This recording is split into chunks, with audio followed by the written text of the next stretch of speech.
Sveiki, čia Teismo Vikingas. Svarbiausia tema įvairiose diskusijose žinoma yra Ukrainos karas. Taip, karas svarbus. Bet ar žinome kažką apie nuo karo pabėgusių gyvenimą, apie jų tarpusavio santykius? Šis klipas bus apie tai, kaip ukrainiečiai gyvena Lietuvoje, kaip korupcijos voratinkliai juos raizgo, kai jie vieni kitus myli ir saugo. Kaip teismuose aiškinasi santykius, žodžiu pamatysite tikrai kai kurių Ukrainos piliečių veidus ir pažadu, tokių faktais paremtų istorijų gyvenime nematėte. Tikrai akis atsivers, kaip ir kas čia Lietuvoje veikia. Pradėkime nuo to, kad Lietuvoje žinia daug pabėgėlių nuo karo. Aš kalbėsiu apie tuos, kuriuos gal nežinodami dažnai matote gatvėse, parduotuvėje, kaiminystėje ar renginyje. Kalbėsiu apie Ukrainos vaikus kartu su mamomis pabėgusius nuo karo į Lietuvą.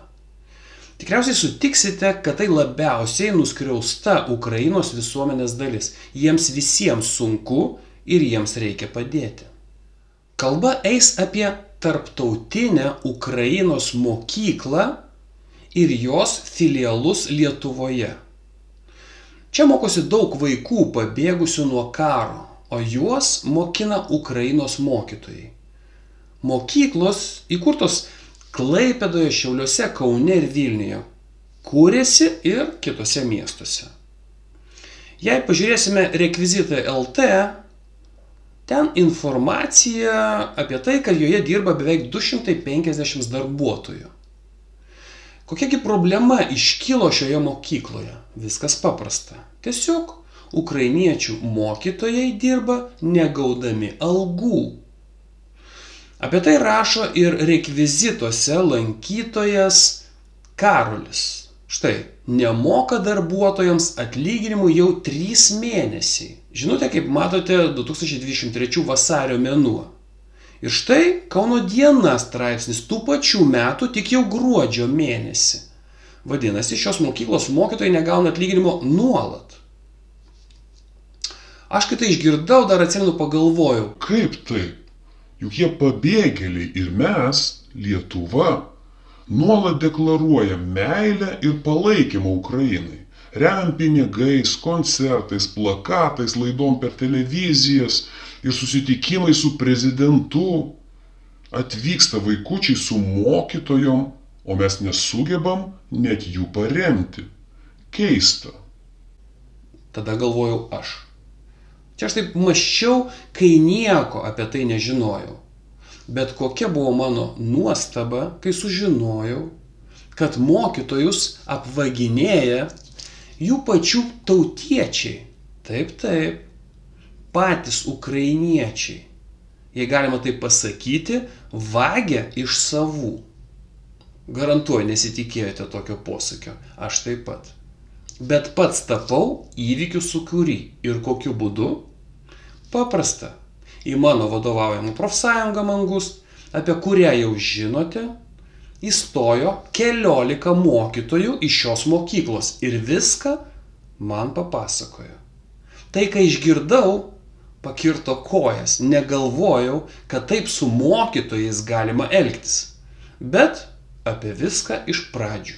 Atėjo Ukrainos mokytojai pasiskundė, kad negauna atlyginimo jau keli mėnesiai ir juos nuolat tik pažadais administracija maitina. Manau, sutiksite, kad čia atvykę mokytojai tikėjosi dirbti su Ukrainos vaikais ir gauti atlyginimą už savo darbą.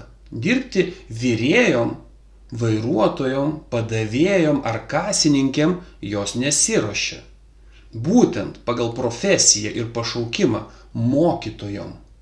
Maža to, pakalbėjęs su mokytojais sužinojau, kad ir galybė kitų jų teisių pažeista. Pavyzdžiui, atostogų jam pažadėta tik 20 darbo dienų. Kai mes nuo vaikystės puikiai žinome, kad mokytojai, kaip ir moksleiviai, ilsisi vasaros mėnesiais. Jokių darbuotojus ginančių atstovų mokykloje nebuvo, nors įstatymai įpareigoja. Žodžiu, mokytojai nežinojo nei kur kreiptis, nei kokios jų teisės Lietuvoje pagal darbo kodeksą. Bet kokia buvo maloni mūsų profsąjungos mokytojų staigmena, kuomet gruodžio 1 visiems įstojus į profsąjungą ir apie tai pranešus direktoriai, jau kitą dieną, pažiūrėkite į kalendorių, šeštadienį, gruodžio 2, buvo išmokėti vėluojantis atlyginimai už 2 mėnesius – rugsėjo ir spalio mėnesį. Po poros savaičių ir už lapkritį. Manau, numanote, kodėl tik visiems įstojus ir pranešus apie profsąjungą atsirado pinigai, atsirado maloni šypsena direktorės veide. Beje, jos vardas Olena Vnukovska. Štai jos nuotrauka. Lyg niekur nieko, perveda pinigus, numeta kaulą ir džiaukitės. Bet problemos juk neįspręstos tuo. Yra dar daug kitų pažeidimų. Ar numanote kokių? Jei ne, žiūrėkite klipą iki galo. Pasakysiu vieną. Direktorė prieš pat naujus metus beveik visiems darbuotojams, išskyrus profsąjungos narius, perveda premijas. Taip, 13 atlyginimą. Vieni gauna, o va profsąjungiečiams špygą. Kokį signalą administracija pasiuntė? Manau, jau numanote.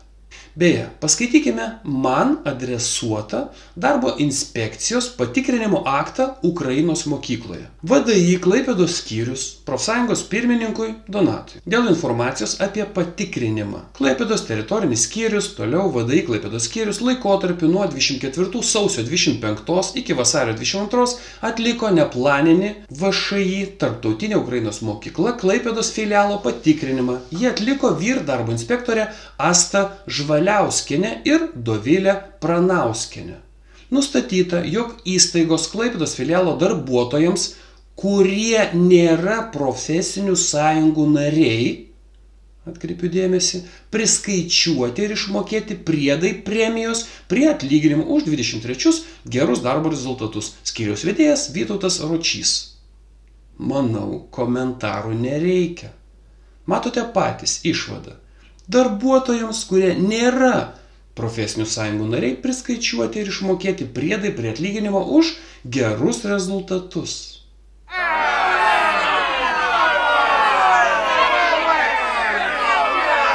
Kadangi puikiai išmanau darbo kodeksą, nuvykau pasikalbėti į administraciją apie problemas mokykloje ir galimybę spręsti jas taikiai.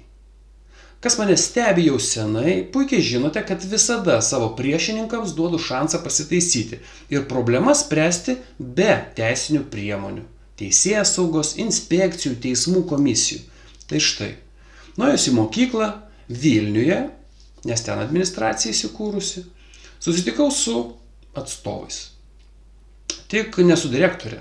Mane priėmė teisininkų prisistatęs Artūras. Jis po trumpo pokalbio pažadėjo problemas spręsti ir suorganizuoti susitikimą su direktorė. Spėkite, ar savo pažadus dėl problemų ir susitikimų įvykdė. Na, kadangi vieną kalbą, kitą daro, teko man kreiptis į darbo ginčų komisiją su ieškiniu, ginant visus mokytojus. Neskaitysiu, kokie buvo mūsų reikalavimai, paskaitysiu galutinę darbo ginčų komisijos išvadą. Beje, visų profsąjungiečių sprendimai panašus. Darbo ginčų komisija nusprendžia ieškovės tokios ir tokios prašymą tenkinti iš dalies. Išieškoti ieškoviai tokiai ir tokiai iš VŠI Tarptautinė Ukrainos mokykla 2044 eurus premijos už 23 metų gruodžio mėnesį. Išieškoti ieškoviai iš Tarptautinės Ukrainos mokyklos 66 eurus delspinigių. Na, delspinigiai, kaip supratote, už pavėluotą atlyginimą. Komisijos pirmininkė Aistė Raudonytė. Na štai, manau aišku, kas ir kaip teisus. Dabar teisingumas atstatytas. Bet jei galvojate, kad mokyklos direktorė Olena Vnukovska konstruktyviai, blaiviai, teisingai į visus žiūrinti vadovė, siūlau paklausyti jos kalbą mokytojų susirinkime. Šį įrašą man atsiuntė patys mokytojai. Beje, patys norintys теisingos всім адміністраціос. Pasiklausom. І тому мені було дуже дивно, що я в п'ятницю п'ятницю. Яке це було число? 1 грудня. Да. Отримала 22 заяви, що ви вступаєте в якийсь профсоюз. Запитання в мене. Можете мені відповісти? А для чого вам це? Чи вам потрібно це? Тому що я зараз буду виплачувати зарплату за грудень. І вже я маю в грудні 15 євро відрахувати на Мангуст, проросійський профсоюз, і другий профсоюз. От потреба була. Ми всі чекали. Це дійсно була провокація? От можна мені зараз запитати? Хтось може мені дати? Чи я залишаю ці і виплачую ці денежки, чи ви анулюєте ці заяви? Мені ось що цікаво. Краще як? Залишитись ті, хто написав самі, чи можна зараз це? Ви нам не довіряєте? Чому? Ні, просто мені цікаво, в один день всі прийшли, от в один день чомусь. А чому ви кажете, що він російський профсоюз? Тому що я працюю з литовцями і знаю інформацію. Якщо ви не знаєте, ви можете порадитись. Я запитала, чому це було потрібно зробити 1 грудня всім разом? Чому ви це не зробили 1 вересня, 1 квітня? Хто предложили, так і рішили. Хто предложив? Я не знаю, всі разом стояли. Ось, а мені в школі, я голова піклувальної ради, я відповідаю міністру освіти, я їжджу під бомбьошками в Київ, і мені зрадники не потрібні. В мене зараз, пані Наталя знає, 120 лежить. Ви вважаєте, що ми зрадники? Так, я вважаю, що ви зрадники. Тому що ви не вірите мені, ви не вірите пані Асті, ви не вірите пані Артуресу. А 120 вчителів приїхало зараз з Маріуполя, з Херсона і ждуть права працювати, зарплату иметь. Ви можете вступати, і тоді буде радіти русский мир. А такі українці. Вы просто инструменты, вами пользуются. Те, которые вступили в профсоюз, вами пользуются. Вы не знаете, это лидер, который поставлен. А кто эстаблишер? Вы не знаете, кто такие идут. А тепер в чому права пані Асти? Міграція в кожному місті. Да? Пані Аста права. Репутація. Якщо зараз у нас працює в школі в Вільнюсі пан Петро, який закінчив 10 років академію, який є на біржі праці литовській, він для всіх українців 2 роки веде курси. І ось наш пан Петро запрошений на засідання Міністерства соціальної політики, Міністерства освіти, там всі. І він приходить, ми його з караваєм, з емблемами школи, і він приходить, і що відбувається? Він каже, в мене всі вчителі, вони там по 3 місяці вчать литовську, да? Найкраща інтеграція це от з усього Вільнюса, там різні є. Це Тарпетіння українського Макіка. У них у всіх буде А2. І тоді міністр, от там був четвер, а на ранок міністр підписав нам дозвіл. Ви зрозуміли? Тому оця, скажімо, наша присутність, освітні дипломати, в чому? Да, в цій школі, в кого є оці проблеми і гуманітарні, будь ласка. Але ж якщо вам відмовлять гуманітарні, ви працюєте. Aš važinėju į Ukrainos švietimo ministeriją per bombardavimą. Jūs įstoję į profsąjungą išdavikai. Jūs einate prieš savo kolegas. Profsąjunga Mangust prorusiška. Šitas paskutinis geriausias. Aš lietuvis priimu į profsąjungą savanoriškai stojančius nuo karo bėgančius Ukrainos mokytojus. Ginu juos nuo grubiausių, kokias tik galima sugalvoti darbo įstatymų pažeidimų, tai yra diskriminacijos, už menkutį nario mokestį. Ginu juos nuo ko? Nuo Ukrainos pilietės Olenos Vnukovskos, kuri už didžiausius pinigus samdo Lietuvos advokatus, kad nemokėti savo tautiečiams pinigų. Taip. Štai advokatų kontoros ir mokyklos direktorės sutarties parašai. Tai yra, pinigų advokatams samdyti yra, o va premijas atlyginimus išmokėti savo piliečiams, savo kolego mokytojam nėra. Vieniems išmoka, kitiems nemoka. Tai kas ką priešina? Kas čia prorusiškas, jei teisme įrodyta ir jūs pripažinote, kad diskriminavote savo valstybės piliečius? Kaip aš tapau prorusišku, jei ginu Ukrainos piliečius nuo Ukrainos pilietės už Ukrainos mokytojų pinigus?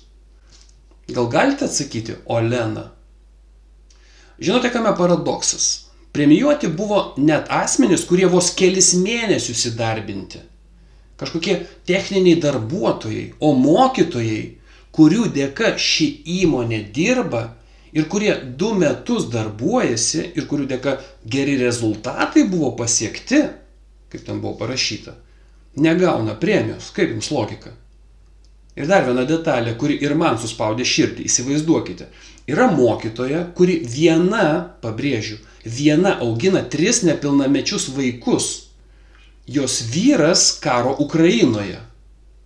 Ji, kaip galima būtų suprasti, sunkiai galas su galu suduria iš mokytojos atlyginimo, save ir vaikus svetimoje valstybėje priversta išlaikyti. Suprantama, neturėdama išeities ir ieškodama būdų atgauti savo uždarbį už kelis mėnesius, įstoja į profsąjungą. Ir ką jūs manote? Visiems sumoka premijas, o ji negauna. Kodėl? Todėl, kad ji profsąjungietė. Todėl, kad ji neva eina prieš mokyklos valdžią. Įsivaizduojate, koks tai spjūvis ne tik teisingumui, bet natūraliam žmoniškumui į veidą. Čia koks žmogus turi būti, kai supranti daugiavaikės moters gyvenimo problemas, sunkumus ir vis tiek kiši pagalius jai ratus. Kas jūs ten? Antžmogiai? Norėjote palaužti moterį? Norėjote pavyzdinę egzekuciją parodyti? Parodėte. Tik dabar ne tik savo mokyklos darbuotojams, o visai Lietuvai, visai Ukrainai. Ir ką mokyklos administracija kaltina? Kaip jūs galvojate? Jie kaltina Lietuvos vyriausybę. Įsivaizduojate? Vyriausybė, ministerija su savivaldybė jiems skiria patalpas, finansavimą, laiką, žinoma, supratimą, kokioje jie situacija. O ką daro mokyklos administracija? Skaitome mokyklos atsiliepimą į ieškinį. Ši mokykla yra finansuojama iš Lietuvos Respublikos biudžeto, tai yra mokinio krepšelio, kurį skiria Lietuvos Respublikos švietimo, mokslo ir sporto ministerija. O lėšų administravimas pagal atsakovės registracijos vietą pavestas Vilniaus miesto savivaldybei. Atsakovė finansavimo sąmatas su Vilniaus miesto savivaldybė suderino ir pasirašė. Tačiau finansavimo lėšos iš Vilniaus miesto savivaldybės buvo gautos pavėluotai. Atsakovė, gavusi iš Vilniaus miesto savivaldybės finansavimo lėšas, iš karto pervedė ieškovėms jų darbo užmokestį. Ir dabar svarbiausia. Nagrinėjimų atveju atsakovės kaltės nėra, nes Vilniaus miesto savivaldybė pavėluotai pervedė finansavimo lėšas. O atsakovė tik gavusi finansavimo lėšas išmokėjo ieškovėms visą joms priklausantį darbo užmokestį. Kadangi cituoju oficialius dokumentus, ne tik Vilniaus, bet ir Kauno, Šiaulių, Panevėžio ir Klaipėdos savivaldybė, prašau atkreipti dėmesį, ką kaltina mokyklos administracija. Žinoma, ne patys klaidų pridarė, ne patys pavėluotai dokumentus užpildė, savivaldybę kaltina. Aš puikiai susipažinęs su švietimo krepšelių skirimo tvarka ir galiu pasakyti, kad savivaldybės darbuotojos puikiai ir laiku savo darbą atlieka. Tvarka seniausiai patvirtinta, puikiai veikia. Šios darbuotojos, kurias matote ekrane, savo darbą atlieka gerai. Juk kitoms mokykloms atlyginimai nevėluoja. Kuri Lietuvos kita mokykla skundžiasi tokiom problemom? Jokia. O va, žinot, Ukrainos administracijai, kažkodėl Ukrainos mokyklos administracijai staiga savivaldybė bloga. Juk nesėdėjo Vilniaus miesto savivaldybės darbuotojas ir taip tarpusavyje. Klausyk, Elena, padarykime Ukrainos mokyklą iš posa. Neperveskime laikų mokslo lėšų iš biudžeto. Pakiškime kiaulę. Ko jie čia atvyko? Visiems perveskime laiku, o va ukrainiečiams sugriaukime gyvenimus. Jūs ką rimtai galvojate, kad tai buvo, ponė, tarptautinės Ukrainos mokyklos direktorė? Aš ne kartą buvau su Vilniaus savivaldybės švietimo skyriaus darbuotojomis susidūręs. Puikiausios moteris. Ukrainos mokyklos administracija vietoj to, kad pripažintų savo kaltę, ką pripažino darbo inspekcija ir darbo ginčų komisija, mokykla kaltina Lietuvos institucijas, savivaldybę, kuri padeda ir tikrai viską daro tinkamai. Ar taip daro į svečius atėjęs? Taip daro į kampą faktų prispaustas melagis ir sukčius. Taip, dėja, direktorė Olena Vnukovska, jūs neteisi. Ta reikėjo įrodyti ir tai įrodyta. Sunku jums dabar bus su savivaldybėm kalbėtis. Jūs sukta moteris, intrigas mėgstate. Ir dabar, kai jūs žiūrovė visą istoriją žinote, noriu pasakyti, ką ketinu daryti. Visų pirma, šį klipą nusiųsiu mūsų vyriausybei ir švietimo ministerijai, Seimo nariam iš švietimo komiteto bei Vilniaus miesto savivaldybei. Taip pat ketinu išleisti tokį pat klipą rusų ir ukrainiečių kalbomis, kurį būtinai nusiųsiu Ukrainos švietimo ministerijai. Kodėl taip darau? Viskas paprasta. Žmonės turi žinoti tiesą. Aš juk buvau atėjęs pas mokyklos direktorę. Jos atstovai puikiai žinojo, kas aš, kaip aš ir kodėl aš. Kaip jie mane pavadino? На мангуст, пророссийский профсоюз и другой профсоюз. Dabar jie valgo to vaisius. Skanaus. Na, o su jumis, gerbiami žiūrovai, atsisveikindamas gražios dienos linkiu. Nepamirškite paremti kanalo, užsiprenumeruoti jo, nes istorijos nesibaigia. Stokite į profsąjungas, kad savo teises apgintumėte. Ši istorija turės pratęsimą. O prenumeratoriai ir ypač rėmėjai tai pamatys gerokai anksčiau. Iki greito. Ačiū už dėmesį.